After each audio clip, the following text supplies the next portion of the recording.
ఏంటి చాలా రోజుల తర్వాత నీకు నేను గుర్తొచ్చినట్టున్నాను?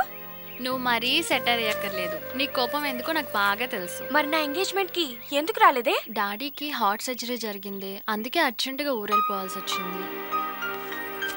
అలాగా, సారీ.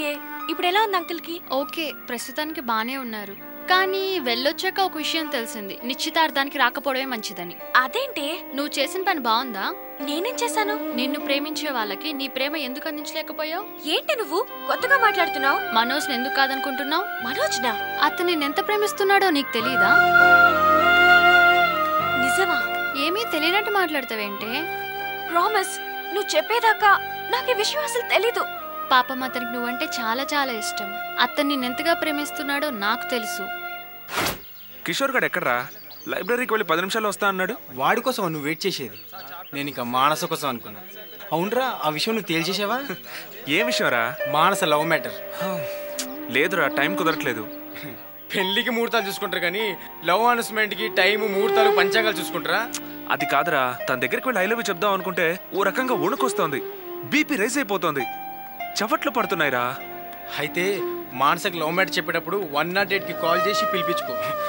ఎవ్వడ్రా బాబు నువ్వు? ఏంటి మనోజ్, మానస అంటున్నారు, ఏదో లవ్ మ్యాటర్ డిస్కస్ చేసుకుంటున్నట్టున్నారు. అదేం లేదు నల్ని, జస్ట్ కిషోర్ గడు లైబ్రరీకి వెళ్ళాడు అంటున్నాను కదరా. ఒరే ఉండరా నువ్వు. మానస అంటే వీడికి చచ్చేంత ఇష్టం. మానసని వీడు ప్రేమిస్తున్నాడు.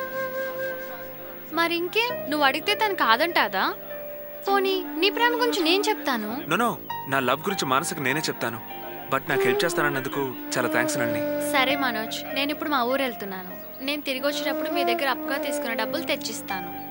చూడు నల్ని, మన ఫ్రెండ్షిప్ ఉండాలంటే నువ్వు ఆ డబ్బు గురించి మర్చిపోవాలి. Thank you Manoj, all the best. నేను వెళ్ళొస్తాను. ఒరేయ్, నీకు ఇబ్బంది లేకుండా మానసిక ప్రేమ విషయం చెప్తానంటే వద్దంటావేంట్రా?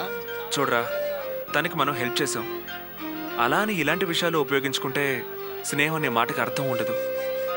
ఒకవేళ మానస రివర్స్ అయితే పాపం నా కోసం తను మాట పడాల్సి వస్తుంది. నువ్వు ఇన్ని విషయాలు ఆలోచించుకుంటూ కూర్చుంటే ఈ జన్మలో అమ్మాయికి అలవి చెప్పలేవురా. సరేరా, ఎలా రాసి పెట్టుంటే అలా జరుగుతుంది, పద. నేను అప్పుడే ఈ విషయం నీకు చెప్తానంటే తనే వద్దన్నాడు. నేను అర్జెంటుగా ఊరెళ్ళిపోవాల్సి వచ్చింది. నేను తిరిగి వచ్చేసరికి నీకు నిశ్చితార్థం అయిపోయిందని మన ఫ్రెండ్స్ చెప్తే షాక్ అయ్యాను. Really Manoj is a nice జెంట్ల్మ్యాన్.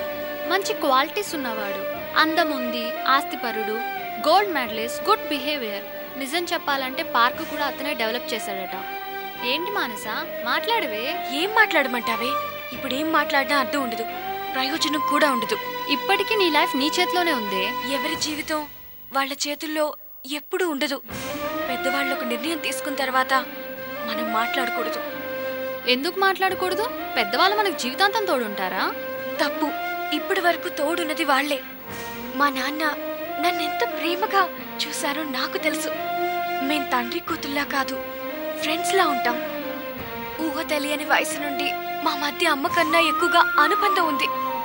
నాకు 6 ఏళ్ల వయసు అప్పుడు ఒకసారి వైజాగ్ నుండి కారులో వస్తుంటే పెద్ద యాక్సిడెంట్ అయి మా అమ్మని పోగొట్టుకున్నాం.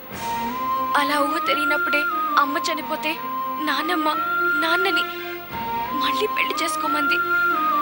కానీ మళ్ళీ పెళ్లి చేసుకుంటే ఆ వచ్చే మనిషి నన్నెక్కడ ప్రేమగా చూడదోనని మా నాన్నగారు భయపడ్డారు. నా భవిష్యత్తుని దృష్టిలో పెట్టుకొని నా జీవితాన్ని తీర్చిదిద్దడానికి మా నాన్న ఇంకో పెళ్లి చేసుకోకుండా ఒంటరిగానే బ్రతికారు. అనుక్షణం నా జీవితం బాగు చేయాలని ఆరాటపడ్డారు. అలాంటి మంచి తండ్రి నాకు మంచి సంబంధం చూసి పెళ్లి చేయరని ఎందుకు అనుకుంటాను?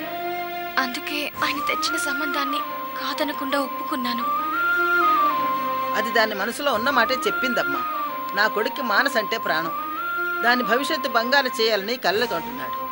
నా కొడుక్కి మానస తప్ప వేరే ధ్యాస లేదమ్మా. ఇప్పుడు చెప్పవే, నా నిర్ణయంలో నిజాయితీ లేదా? నేను చేసింది రైటా రాంగా? Right Manasa, you are absolutely right.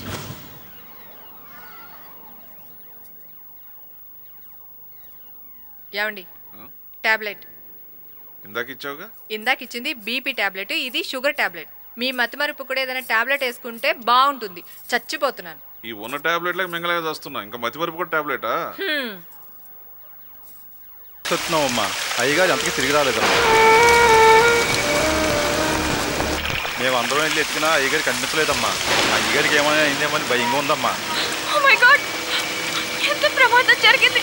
అందరూ పదండి.